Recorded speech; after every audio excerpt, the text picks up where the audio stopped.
Okay. This Okay. is 5 questions. I'm Todd Capps on behalf of Common Table Foundation, and our guest today is Mike Stoker. Great to see you, Mike. Hey, always good to see you, Todd. So we're going to jump right in as we do. Okay. Mike Stoker, what do you stand for? I think what I stand for, as we get older, I don't know whether we get a little wiser, but I think we could reflect a little bit more about, kind of like what's our meaning in life and what do we really stand for. What I think it's kind of sounds corny and old fashioned, but it's really, family, and belief in God, and country. And, I think in my life, loyalty is a really key thing, because I've been involved with politics, but, just an everyday friend that has nothing to do with politics. I can remember when I first was appointed county supervisor, and, there were some votes that I knew I was going to take. And I knew I would end up probably losing to Tom Rogers if I took those votes. But it was an issue of being kind of loyal to my principles, and loyal to commitments that I made. If you're true to yourself, you don't regret what you did tomorrow. Whereas if you're not, you sell out for whatever reason, you're always going to be second guessing yourself as a person. Appreciate that. Great. Well, we're moving right along. Question number 2 for Mike Stoker. Tell us a brief story of a turning point in your life and why was it significant? Again, it sounds like, these are the standard questions, the presidents will give in a presidential campaign or a candidate will give, but that really is true. I think the biggest turning point in my life was my kids. Not that it was all about me, but, my focus, I got married. I was going to be the provider. It was all about what can I do? I got to provide. I got to do this. I got to do that. I had Brandon first. Brandon's now 36. Cortland is now 34. I still feel like I'm still 35, but I don't know where all the years went. Don't we all? But when all of a sudden it was about them, it was no longer about me. And I think it changed my focus on, feeling good about, when you accomplish things for yourself is nowhere near as valuable as when you feel you've accomplished things for others. And I think that whole connection on, doing things for others, accomplishing for others, being there for others kind of ties into that loyalty in the prior question. I think I really learned that from having children. Fantastic.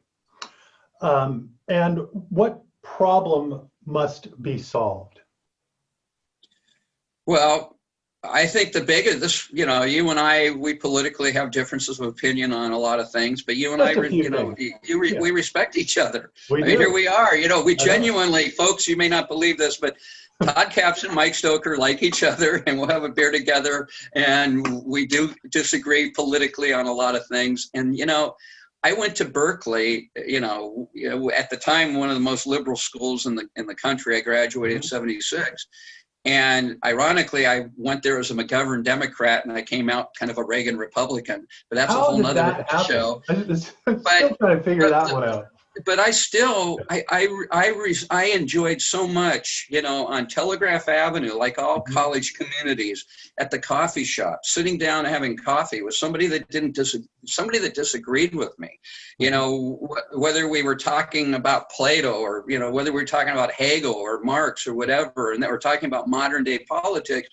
But back in the old days, that's why I loved your dad so much. I mean, your dad and I, again, we were opposite politics. You know how well we got along together because your dad really represented, what America is supposed to be about when you have differences of opinion, that you respect each other and sit down and embrace your differences, talk it out, learn from each other.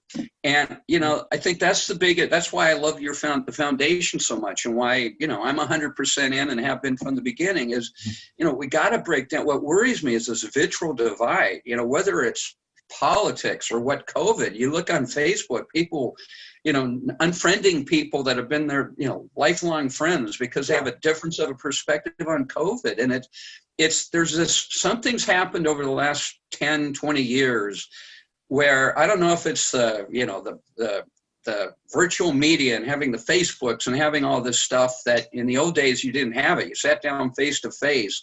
So maybe you respected each other a whole lot more. But what really worries me is this vitriol divide of this attitude that if you don't agree with me, then you don't know what you're talking about, and I don't have the time of day for you, and I have absolutely no respect for you. That really worries me. We're all brothers and sisters. Let's agree to disagree and mutually respect each other. Yeah.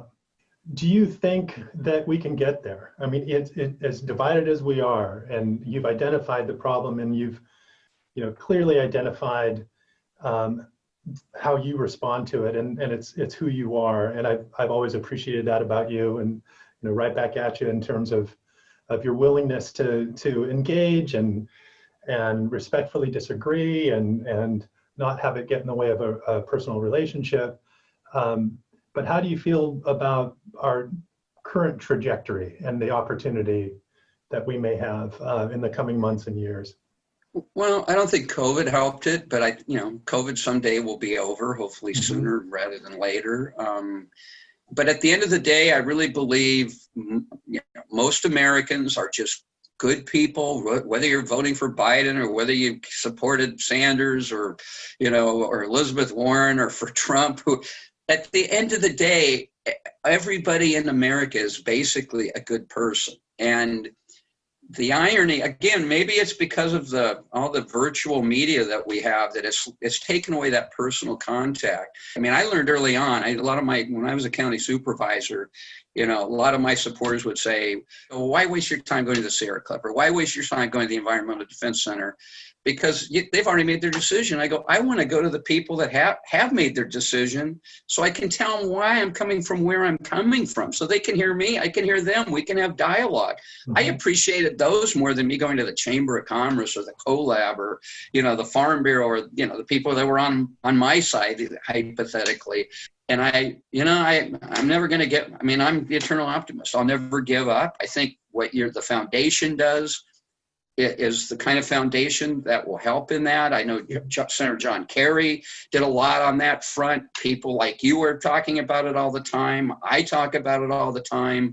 There's some people in this election that have kind of gone off, in one tangent. Then I challenge them, when they want to be real vitriol against me, because as you know, I was the EPA regional administrator of the Pacific Southwest appointed by President Trump. President appointed me. I have a lot of differences of opinion with him. I wish he wouldn't tweet like a lot of people wish he wouldn't tweet.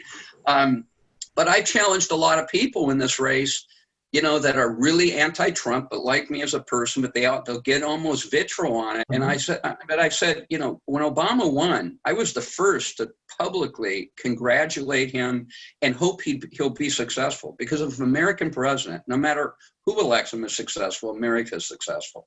I personally was so proud when America elected a Black American to be president. That made me feel so good. And I'll be the first to congratulate Joe Biden, even though we have differences of opinion. I have a big stake in it because I probably will have a nice cush job in the next 4 years that I won't have, but it doesn't matter. That's not what's important. What's important is America. And I just wish, I do believe we can all come together. So the good news is that took more time, but when you asked that, I think that was your fifth one on, do I have any hope? So I've kind of already answered number five. We'll get to hope at the end. And there is one more question in between. And that is, tell us about a key mentor in your life. And how was this person important? Again, it's kind of like the kind of corny, but a standard stock answer, I guess. But it was my dad. I mean, I love my mom. My mom was great. Well, my dad, I think just because, had I been a girl, maybe it would have been my mom. My dad was the scoutmaster in my Eagle Scout troop. I mean, he was the one that taught me how to water ski, snow ski. He was the best man in my first marriage. And unfortunately, we had some issues. I'm still good friends with my ex, and was fortunate to remarry the love of my life, my soulmate, that my dad had just been released a week earlier to hospice care. And a year ago, June, when Debbie and I were married, he was there and had the time of his life with big thumbs up in his wheelchair because he made that wedding. And 3 weeks later, he passed away. And I every day. I know he's up there in heaven. He's up there with your dad, and your dad's giving theology classes. My dad's the electrician, maybe wiring things up there.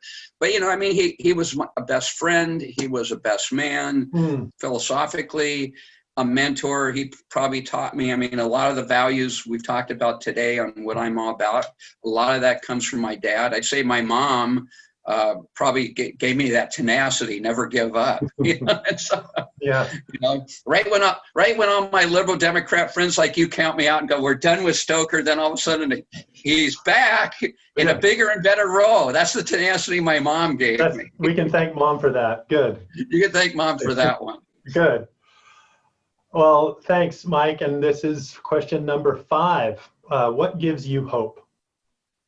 Well, what we talked about before, I think the biggest issue I'm concerned about, it's not any one problem. It's not Iran. It's not North Korea. It's not the economy.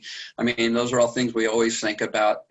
Philosophically, universally, it's where America has gone on this divide and this kind of vitriol divide. And, you're either on my side, you're either with me or against me. The hope side of it is, I'd love to see America get back to more like how we were, what I remember in the 60s and 70s, and kind of that transition where people respected each other. There's a lot of people that realize this is a problem in America and know that we're a healthier country if we all can mutually respect each other regardless of what our viewpoints are.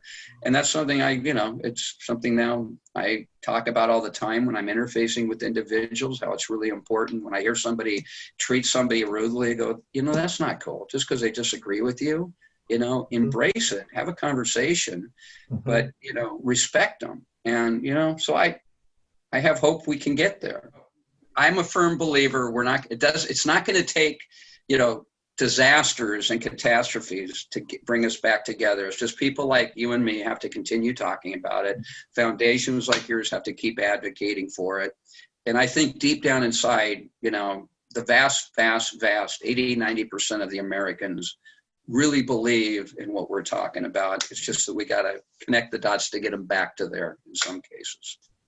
Well, I will look forward to continuing talking with you, Mike, and really appreciate you taking the time to come on today.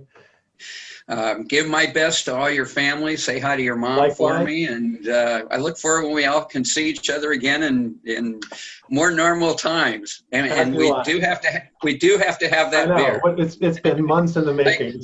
I guess we should leave everybody, either have a coffee with, make a point to go out and have a beer or a coffee or, whatever with somebody opposite of your political philosophies. And with the understanding that you're going to be nice and you're going to be respectful and you're not going to be disparaging the other person, make that a goal for everybody to do, whether it's COVID time or non-COVID time. That's my challenge to everybody listeally. Go out and find somebody the opposite philosophy and have a beer or a cup of coffee with them and just talk and get to know each other. And I think it will all end up in a good place. Great. The challenge has been set by Mike Stoker himself, so we appreciate that. All righty, Todd. Thanks, everyone. This is 5 Questions. I'm Todd Capps, and on behalf of the Common Table Foundation, thanks for joining us. Thanks again to Mike Stoker. Appreciate it, buddy. Take care. Take care. God bless. You too.